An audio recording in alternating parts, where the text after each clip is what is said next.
हमारे कंधे में हमें क्या-क्या दिक्कत हो सकती है, उन दिक्कतों को समझने के लिए हमें हमारे कंधे की जो बेसिक एनाटॉमी है वो पता होनी चाहिए।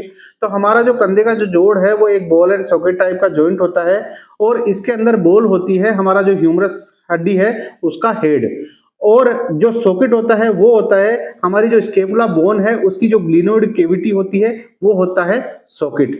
तो जो हमारे कंधे के जोड़ के अंदर जो सॉकेट है वो शैलो होता है यानी कम गहरा होता है और एक तरीके से कंधे का जो जोड़ है वो एक अनस्टेबल जॉइंट है, लेकिन इस अनस्टेबिलिटी की वजह से हमें हमारे कंधे के अंदर एक अच्छी खासी रेंज मिलती है।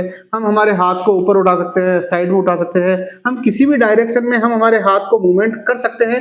वो इसलिए क्योंकि हमारा जो कंधे का जो जोड़ है उसमें एक अच्छी खासी मोबिलिटी होती है और इस मोबिलिटी की वजह से हमारा जो कंधे का एक जो जोड़ है वो एक अनस्टेबल जॉइंट है और इसी वजह से इसमें समस्याएं होने के चांसेस ज्यादा होते हैं।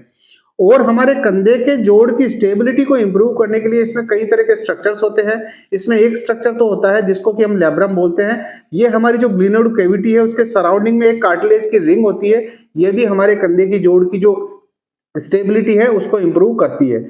इसके अलावा हमारे कंधे के जोड़ के अंदर जो 4 छोटी-छोटी मांसपेशियां होती हैं जिनको कि हम रोटेटर कफ मसल्स बोलते हैं और ये रोटेटर कफ मसल्स भी हमारे कंधे को एक डायनामिक स्टेबिलिटी प्रदान करती है।